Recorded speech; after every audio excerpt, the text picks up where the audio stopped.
There is a silent enemy buried beneath the chaos of our modern lives. It doesn't scream, but it steals. It steals your peace, your time, your power.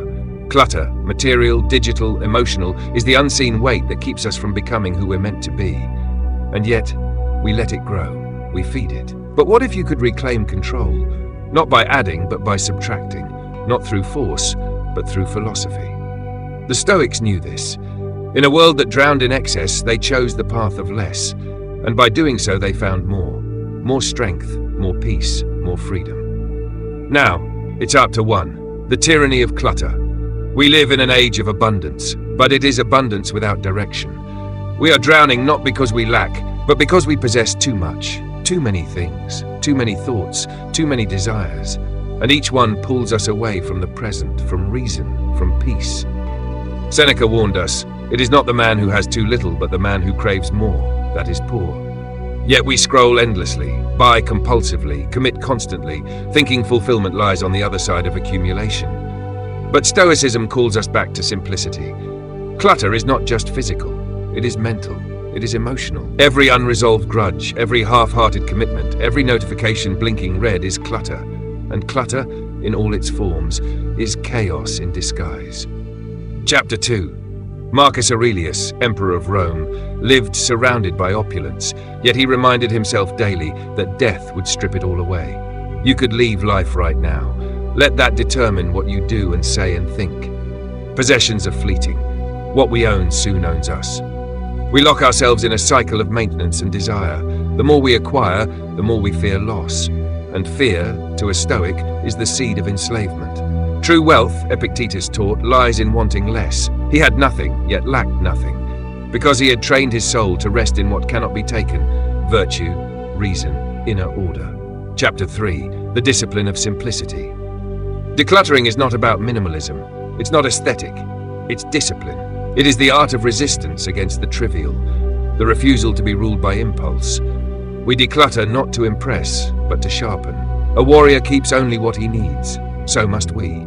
Stoicism is the original guide to essentialism. When Zeno, the founder of Stoicism, lost his entire fortune in a shipwreck, he said it was the best thing that ever happened to him, for it brought him to philosophy. Simplicity is not loss, it is liberation. Chapter 4. Emotional clutter, the subtle enemy. Of all forms of clutter, emotional clutter is the most insidious. The regrets of the past, the anxiety of the future, the poison of comparison. The Stoics trained daily to cut through these illusions. They used reason like a sword. We suffer more in imagination than in reality, Seneca wrote. And how true it is. We are haunted not by what is, but by what could be. Fear, anger, envy, they clutter the soul. They distract us from what we can control, our judgments, our actions, our values.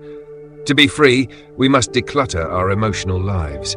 We must let go of the need to be liked, the urge to be right, the compulsion to react. We must become indifferent to what does not depend on us. Chapter 5. The Mirror of Death. Memento mori. Remember death. This was not morbid to the Stoics, it was clarifying. It was the ultimate decluttering of perspective. Everything we hold too tightly, status, material things, even relationships, will be lost. Knowing this, we can live more fully, not by holding on, but by letting go. In his meditations, Marcus Aurelius constantly reminded himself that he was a mortal man, that he, like everyone before him, would turn to dust. This is not despair, this is fuel. Death declutters the soul, it strips away illusion. When we see what truly matters in the face of mortality, we can finally live with courage, purpose, and peace. Chapter 6. Reclaiming control through inner order. The modern world is obsessed with control of outcomes, people, situations. But the Stoics redirect us inward. Control, real control, is mastery of the self. To declutter is to reclaim control. Each item we discard, each thought we silence, each desire we question, it is a step closer to sovereignty. Control begins with clarity, and clarity comes through subtraction. We must become curators of our lives, choosing what to allow in, and ruthlessly removing what clouds our judgment. Chapter 7. Daily Practice, Stoic Rituals, the Modern Mind. Epictetus said, first say to yourself what you would be, and then do what you have to do. Every day is a battlefield. To maintain control, we need rituals. Morning reflection. What is within my control today? Evening review. Where did I fall short? Where did I succeed? Negative visualization. Imagine losing what you cherish, not to grieve, but to prepare. Voluntary discomfort. Deny yourself comforts to build resilience. These aren't outdated traditions, they're weapons in a war against chaos. Chapter 8. A life of essential purpose. We were not born to consume. We were not born to chase. We were born to live with reason, to act with purpose, to cultivate virtue. Decluttering is not the end goal. It is the means to a deeper life, a focused life, a life where we are no longer spectators of our own chaos, but sovereign rulers of our inner world. We must cut away the noise to hear our true calling. Beneath the distractions lies clarity. Beneath the clutter, control. And with control comes freedom. Closing words, we begin now. Let us walk the Stoic path, not in robes, but in resolve. Let us declutter not just our shelves, but our souls. We live in a world drunk on excess, but we do not have to follow. We can choose less, and in choosing less we find more. More courage, more peace, more strength.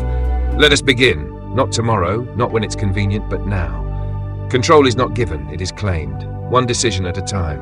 In the end, the Stoic life is not an easy life, but it is the only life that is truly ours. We declutter, we endure, we rise.